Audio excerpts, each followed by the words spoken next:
Vamos agora fazer uma definição muito importante no âmbito da transferência de calor em dutos. Essa definição é a definição da temperatura média de mistura, ou em inglês vocês vão ver essa temperatura sendo chamada de bulk temperature. Para isso, nós vamos aplicar a primeira lei da termodinâmica a uma seção de comprimento infinitesimal dx a uma seção de duto com uma seção transversal de área A e perímetro P maiúsculo. Nós temos que, nessa seção de duto, que nós vamos considerar como sendo o nosso volume de controle, nós temos a entrada de uma vazão mássica de fluido, M ponto, e de uma entalpia desse fluido que está entrando dentro do volume de controle, dentro da seção de duto, H com acento circunflexo, essa entalpia média, e estamos usando um acento circunflexo apenas para diferenciar do coeficiente de transferência de calor, que também usa a letra H. Já na saída da seção de duto, nós temos a saída da mesma vazão mássica M ponto, pelo princípio de conservação da massa, só que a entalpia sofreu algum incremento, dado justamente por DH com acento circunflexo, que soma o H com acento circunflexo, que era a entalpia média do fluido que entrou na seção de duto. Essa variação se deve justamente à interação térmica com a parede, do fluido com a parede, que se dá justamente através do fluxo de calor Q2' que atua, que é imposto justamente na área lateral dessa seção de duto. Portanto, escrevendo a primeira lei da termodinâmica para regime permanente, nós temos que a energia que entra será igual à energia que sai. Dessa forma, podemos escrever que M ponto H com acento circunflexo, que é a energia que entra junto com o fluido, somado com a outra energia que entra, que é a energia que entra com o fluxo de calor, que é Q2' multiplicado justamente pela área lateral dessa seção de duto, que é o perímetro multiplicado por dx, por esse comprimento infinitesimal da seção de duto que estamos analisando. Isso terá que ser igual à energia que sai, Energia essa que sai, que é dada por M ponto, H com acento circunflexo, mais DH, que é a energia que sai com esse fluido que está saindo da seção de duto, E, basicamente, é isso. São as interações por energia que identificamos nessa seção de duto. Nós vemos aqui que M.H pode cortar com M.H do outro lado. E nós podemos, então, após rearranjar, descobrir que DH com acento circunflexo, dx, vezes M ponto, tem que ser igual ao fluxo de calor vezes o perímetro. Por sua vez, nós podemos reconhecer que M ponto será igual a ρ vezes U, a velocidade uniforme do escoamento incidente na entrada do duto, que também pode ser interpretada como a velocidade média do escoamento ao longo do duto, ρ vezes U vezes A, que é a área da seção transversal dessa seção de duto. Utilizando, então, essa expressão para a vazão mássica, nós obtemos que dH dx tem que ser igual a Q2' vezes o perímetro, dividido justamente pela vazão mássica ρUA.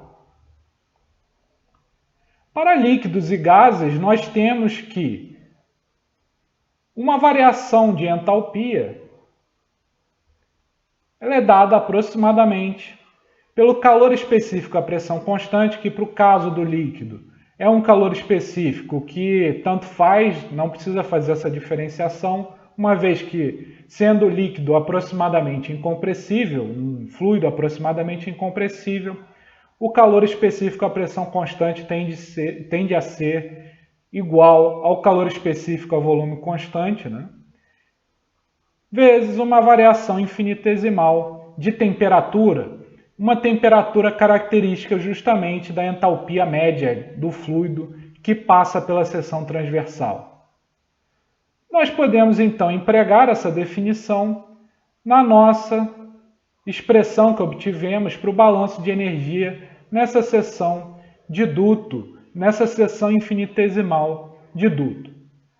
Da forma que podemos escrever então que a taxa de variação ao longo da direção longitudinal, ao longo de x, dessa temperatura Tm, terá que ser igual a Q duas linhas vezes o perímetro, né? Dividido por ρ Cp UA. Por sua vez, nós podemos agora multiplicar por 4 e dividir por 4 e também nos lembrar da definição de diâmetro hidráulico, que é 4 vezes a área sobre o perímetro, né? E introduzir, portanto, essa definição aqui, ao reconhecer que P sobre 4A será o diâmetro hidráulico elevado a menos 1, ou 1 sobre o diâmetro hidráulico. Dessa maneira, podemos escrever que a taxa de variação ao longo de x dessa temperatura, característica justamente da entalpia do fluido ao longo da seção transversal, né, ao longo dessa seção transversal de área A e perímetro P, tem que ser igual a 4 vezes o fluxo de calor, que é duas linhas, dividido por ρ Cp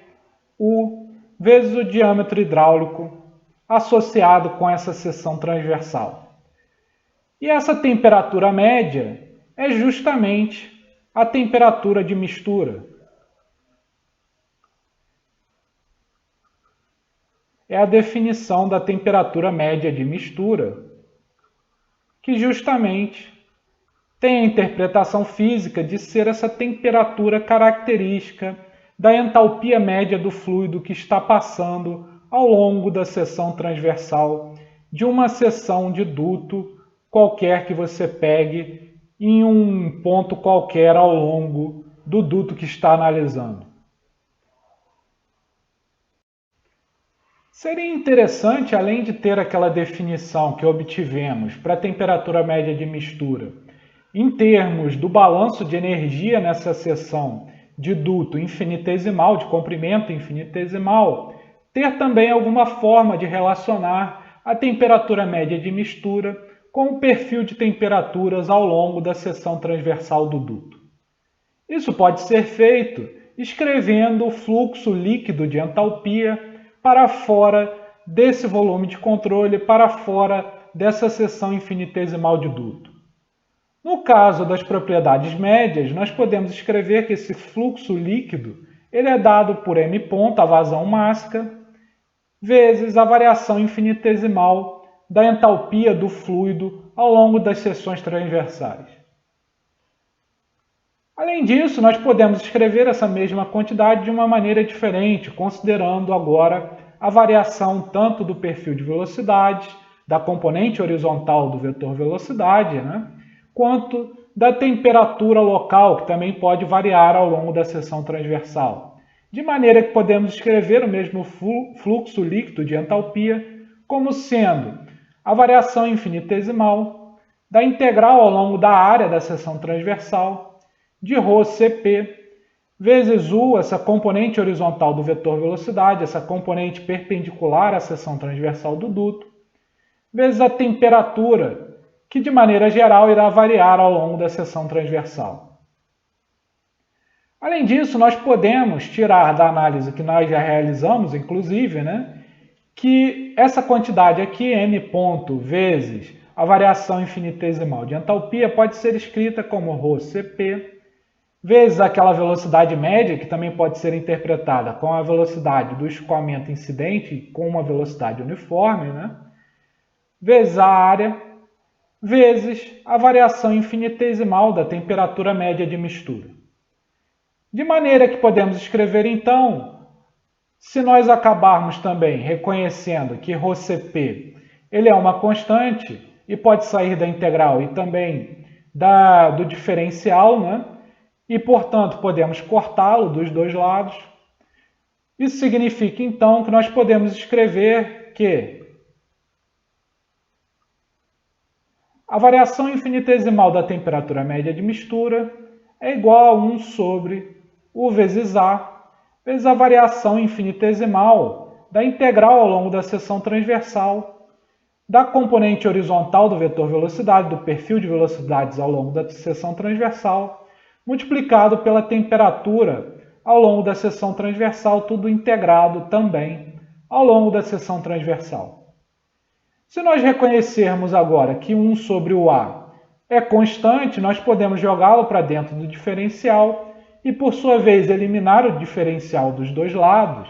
e obter, portanto, que a temperatura média de mistura ela pode ser obtida através da seguinte operação: 1 sobre U vezes A, ou seja, 1 sobre a velocidade média, né, do escoamento na seção transversal, ao longo da seção transversal, multiplicado pela área dessa seção transversal, tudo isso multiplicado pela integral ao longo da seção transversal de U vezes T, tudo isso integrado ao longo de A, né, sendo U a componente horizontal do vetor velocidade e T a temperatura, que de maneira geral pode variar ao longo da seção transversal. E essa é a expressão que relaciona diretamente o perfil de temperaturas com a temperatura média de mistura. Vamos agora passar para a definição do coeficiente de transferência de calor, tal qual ele será adequado na aplicação em transferência de calor em dutos e escoamentos internos, né? A necessidade de definir esse coeficiente de transferência de calor de uma maneira um pouco diferente daquela que fizemos no caso do escoamento externo é porque naquela situação nós tínhamos uma temperatura do fluido, uma temperatura característica do fluido, pelo menos fora da camada limite, bem definida, né, que ele tem infinito. O que não acontece no escoamento interno, uma vez que a temperatura pode inclusive variar ao longo da seção transversal e também variar ao longo da posição longitudinal. No entanto, para nossa sorte, nós acabamos de definir uma temperatura característica para o fluido, que é justamente a nossa temperatura média de mistura. Portanto, a diferença do coeficiente de transferência de calor que iremos definir agora, em relação àquele coeficiente de transferência de calor que definimos na oportunidade quando estávamos estudando escoamento externo, é que em vez de levar em conta o T infinito, que não faz mais sentido, pelo menos não da forma como fazia naquele caso, nós vamos usar a temperatura média de mistura. Dessa forma, aquela lei de resfriamento de Newton pode ser escrita como: o fluxo de calor será igual ao coeficiente de transferência de calor vezes a diferença entre a temperatura da parede, né,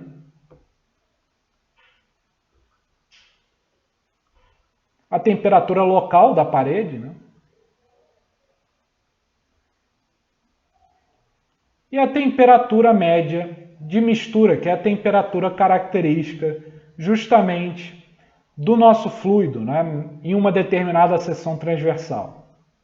Portanto, podemos escrever o nosso coeficiente de transferência de calor como sendo a razão entre o fluxo de calor imposto na parede lateral do nosso duto, né, dividido justamente por essa diferença de temperatura T0 menos Tm, sendo o H, portanto, o coeficiente de transferência de calor.